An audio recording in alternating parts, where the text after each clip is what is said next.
Bonjour tout le monde, je vous rejoins pour vous parler du signe du Bélier.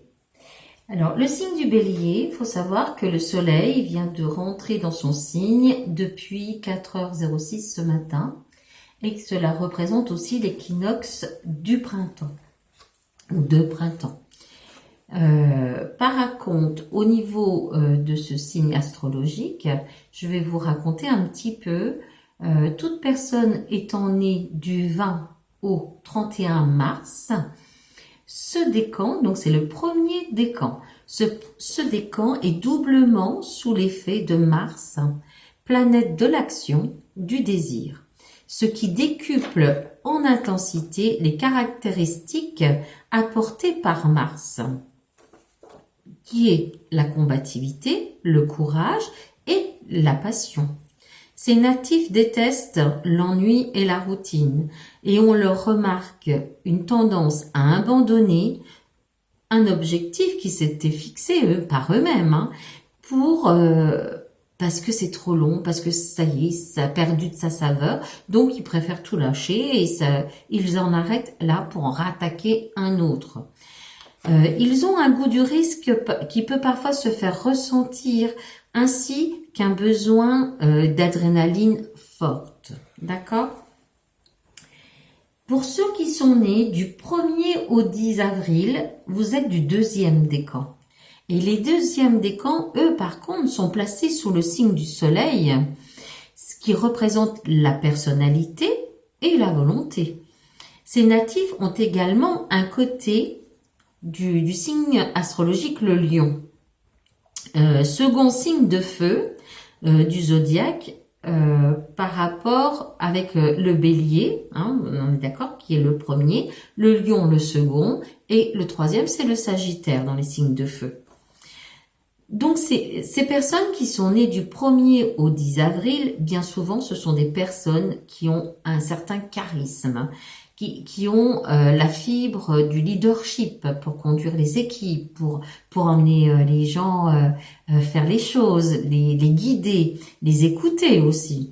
Ce sont leurs grands points communs avec le signe du lion et ils prennent énormément en considération le regard des autres. Ce sont des personnes, ils mettent en avant leur réussite, oui, c'est un point fort qu'ils ont et ils ont besoin que les regards soient sur eux. D'accord ? En effet, la réussite est importante à leurs yeux, mais surtout, elle doit être visible. Ça, c'est important pour eux. Par ailleurs, ce décan accentue la générosité, les besoins affectifs ainsi que l'ambition. Bien souvent, ce sont des gens qui apprécient, ils sont tactiles, c'est quelque chose qu'ils ont besoin, eux, pour avancer, et ils le donnent volontiers aussi aux autres, d'accord ? Ensuite, on reste toujours avec les béliers, bien sûr, pour ceux qui sont nés du 11 au 19 avril. Eux, par contre, sont du 3e décan. L'énergie de Vénus, planète de l'amour, de l'harmonie, marque les natifs de ce décan et les dote de caractéristiques semblables avec les taureaux et les balances. Ils sont les béliers les plus diplomates. On retrouve ici le bélier qui a besoin de rassurer, de motiver ses troupes et qui tire une grande satisfaction de leur réussite et celle des autres. Ils sont pas avares de compliments, bien loin de là, de considération aussi. Pour eux, c'est important. L'individualisme peut cependant se vêtir du côté têtu du taureau, ce qui peut se traduire par une mauvaise foi. Mais c'est terrible parce que on a beau leur faire remarquer, leur montrer A plus B qui sont pas de bonne foi du tout, eh ben non, c'est pas vrai. Le taureau est comme ça aussi, dans une mauvaise foi flagrante par moment. Et c'est des gens qui, à partir du moment où on leur donne tort, vont bouder. C'est des boudeurs, il n'y a rien à faire. Ils se renferment sur eux, ils se mettent à l'écart et c'est des vrais boudeurs. Voilà. Donc, je voulais aussi vous signaler, comme je vous l'ai dit en début de vidéo, donc depuis le 20 mars, on est en équinoxe de printemps avec le signe du Bélier. Il faut savoir que on va aller vers d'ici 5 jours, le 25 mars à 8h01, nous serons en pleine lune. Donc là, j'essaierai de me prendre un petit peu de temps pour vous en parler parce que j'adore en plus. Donc j'essaierai de vous faire une petite vidéo sur la pleine lune qui va se situer donc en signe Bélier, hein, on est bien d'accord. Autre chose aussi, je voulais vous parler. Le soleil actuellement qui vient de rentrer en Bélier est dans la maison 2. Et la maison 2, c'est la maison des profits, des acquisitions. Donc, ne trouvez pas bizarre si actuellement, durant ce mois-là, jusqu'au 19 avril, on va avoir beaucoup de signatures chez le notaire où on va penser à acquérir un bien, que ce soit une maison ou un terrain ou des choses comme ça, c'est très important. Donc là, on va aller dans les acquisitions.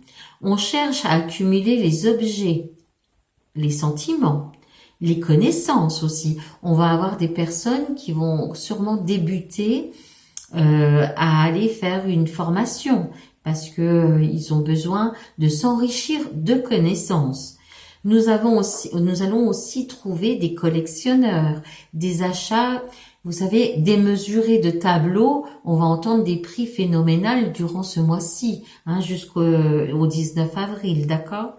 Et même voir au-delà, parce qu'après on va rentrer chez les taureaux, donc on est aussi dans la valeur argent, d'accord? Donc les collectionneurs, l'homme ou la femme d'affaires, on peut en entendre parler. On va passer par le leadership aussi, des personnes qui vont s'installer à leur compte, des personnes qui vont rentrer dans une micro-entreprise, qui vont la monter, ça va être leur bébé et ainsi de suite. Vous comprenez? Il y a aussi, par rapport à l'homme ou à la femme, des philosophes qui vont avoir une facilité de s'exprimer, et je vais vous expliquer pourquoi après, qui vont savoir conjuguer le verbe et les loisirs. Ça va être des personnes qui vont être très riches au niveau verbal. Il y a aussi la valeur d'un être qui se mesure par ses acquis. Avec ce qu'il a de plus au niveau argent, au niveau des biens, et on va faire des comparaisons entre un tel qui acquiert, qui achète, et l'autre qui n'a rien, un exemple, d'accord? On a les deux extrêmes aussi, il faut pas l'oublier, hein. Une richesse matérielle, mais aussi, attention, spirituelle. D'accord? Vous avez des gens qui vont rentrer en religion aussi bien. Vous pouvez aussi avoir des personnes qui vont être attirées par le spirituel et le mettre en place d'ailleurs. D'accord?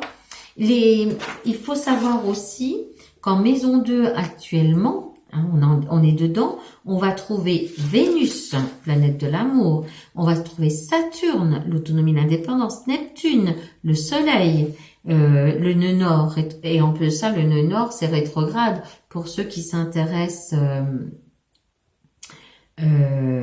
à cette planète, parce on a Chiron aussi, c'est pour ça que je pense à ça, tout ce qui est karma et tout ça, nœud nord et Chiron, c'est pas pour rien. Et nous trouvons Mercure, c'est ce que je vous disais, le verbe haut, la richesse du verbe, le verbal, raconter, prendre la parole volontiers aussi, parce que Mercure c'est la planète du verbal, on exprime les choses, d'accord? Donc vous voyez, là on va vers tous ces domaines-là pour durant un mois, c'est pas mal. Bon, peut-être moins pour certaines planètes, parce que j'en ai certaines qui arrivent en bout, donc voir s'ils vont pas sortir dans les semaines là qui viennent, mais ça éventuellement je pourrais vous en parler.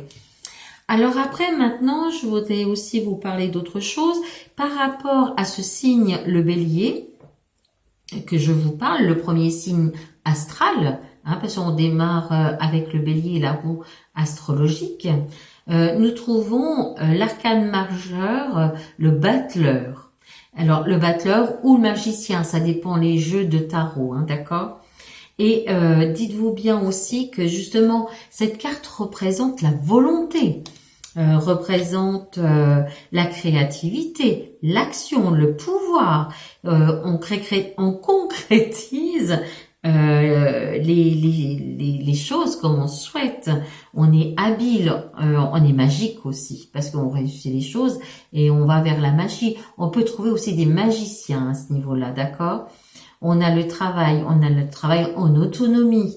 On peut trouver des métiers, vous savez, comme les orfèvres, tous ces métiers très très fins. Ça, on peut trouver certains signes du bélier au niveau de ces métiers-là.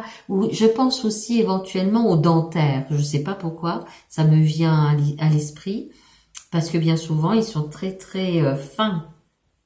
D'accord? C'est du travail très très fin dans la dentelle, on va dire. On trouve aussi la douceur dans la parole, des voix douces, harmonieuses, où on apprécie, ça peut être des voix très profondes aussi. On apprécie quand ça prend la parole. Pour ceux qui sont sensibles de l'oreille et que les voix ont une certaine importance, on va vers ce schéma-là aussi, hein. On a la volonté, la direction de prendre, on décide d'aller vers ce chemin-là, donc on l'emprunte, on le prend, rien ne nous arrête. On visualise et on créative aussi, on est dans la créativité. Et puis on a la consécration de ces désirs, ça c'est aussi important de le dire, d'accord? Voilà. Je vais vous laisser là. J'espère que je vous ai un petit peu aiguillé par rapport à ce signe astrologique, par rapport aussi où se situent certaines autres planètes. Ça va être puissant, ça va être fort, ça va swinguer, ça c'est certain. On va aller vers des nouveautés et des nouvelles choses. Voilà, donc moi je vous souhaite un bon mois enrichissant pour vous les béliers. Je vous souhaite déjà pour ceux qui sont nés aujourd'hui un bon anniversaire, n'est-ce pas? Et une belle semaine. Je vous retrouve en fin de semaine pour vous faire la vidéo par rapport au signe astrologique et la numérologie aussi. Donc je vous embrasse tous et je vous souhaite des belles journées. Au revoir.